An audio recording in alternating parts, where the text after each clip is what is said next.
It's been good to have a break, honestly, from the craziness of American politics for a few days. I completely checked out over the Thanksgiving break here in the United States. One of the very clear things that happened while we were gone is that Donald Trump has started to do just a really good job as president of the United States.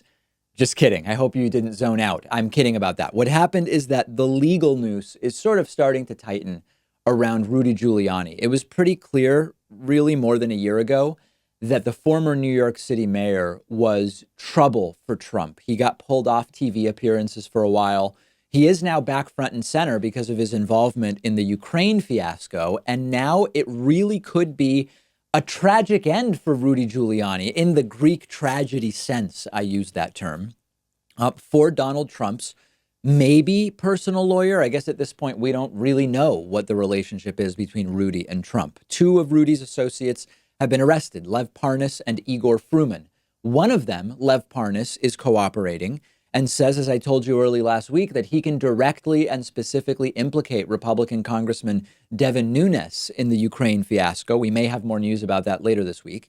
A grand jury has now issued a subpoena for documents related to Rudy Giuliani's international consulting, as he calls it, which is one of those innocuous terms, international consulting. I call it influence peddling and negotiating bribery and smears. And that relates to a whole bunch of possible crimes that Rudy may have committed. We're looking at money laundering, wire fraud, campaign finance violations, making false statements, obstruction of justice, violations of the Foreign Agents Registration Act, FARA, as it's known. We're talking here about both criminal and congressional investigations into Rudy Giuliani's work and the things that he's done. And Rudy, of course, denies everything always, telling TMZ found him at an airport, I think, over the Thanksgiving break. And he said, oh, there's no way that I'm going to end up in prison. But remember, Roger Stone told me the same thing when I interviewed him about a year and a half ago. He was, of course, recently found guilty on 7 counts and will be sentenced in a couple of months, heading to prison, potentially up to 20 years. Realistically, much, much less. What this increasingly is going to be about, so to set the stage for you for the next month, year, few years, I don't really know how long this is going to go. What is going to determine the future for Rudy Giuliani is whether Trump abandons him or sticks with him, because that's the trend. As we've already seen happen, sometimes people throw Trump under the bus and then Trump abandons them. Michael Cohen is one example. But maybe that's not exactly the way it happened. Maybe it's more that Trump makes it clear he's not going to stand by the person, and then they throw Trump under the bus. But the point is, you have on the one hand, people like Michael Cohen. On the other hand, you've got the people like Paul Manafort and Roger Stone, who have at least seemingly remained loyal to Donald Trump during their prosecutions.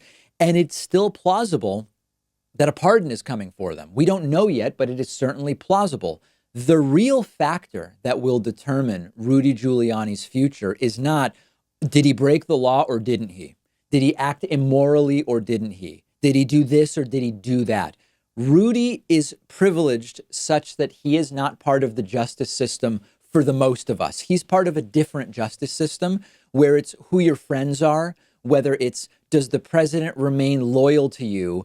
That is what will determine the future for Rudy Giuliani. He has a get out of jail free card, not in a proverbial sense, in a literal sense. It's called a presidential pardon. On corporate media, they're staging these dumb little debates about, oh, does Rudy risk having his reputation tarnished by this a scandal? First of all, that assumes that Rudy had a good reputation before this. Forget about that for now. That's a debate for a different day.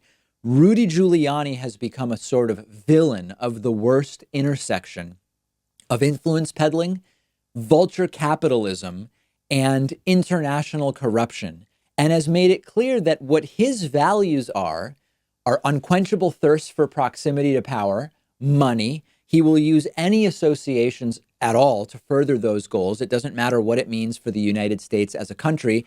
And that's how you end up in a position to have to day in and day out on national media defend the indefensible, which are the actions of Donald Trump.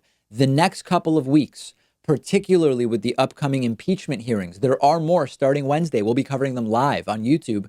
They will be illuminating, I predict, about Rudy Giuliani's role, and we'll catch up about it later this week or early next when we actually get to see what is said at this week's impeachment hearings. The holidays are almost here. This means you might be looking for some gifts for other people, maybe for yourself. That's okay too. And a great idea for a gift is a stylish shirt that actually fits correctly. Because unlike most brands, Untuckit shirts are designed to be worn untucked. They always fall at the just right length. I'm wearing an Untuckit shirt right now. I've got a bunch of them. There are more than 50 fit combinations, and they look great whether you're tall, short, slim, athletic, whatever. You can choose from styles like wrinkle-free button-downs, super soft flannels, outerwear, and more. You can find your favorite Untuckit style online or check out one of their 80 brick and mortar stores. So whether you're shopping for the perfect holiday gift, maybe you want a relaxed, smart style of your own, Untuckit is the way to go. Visit untuckit.com and use code PAKMAN for 20% off at checkout. That's UNTUCKIT.com. Promo code PAKMAN for 20% off.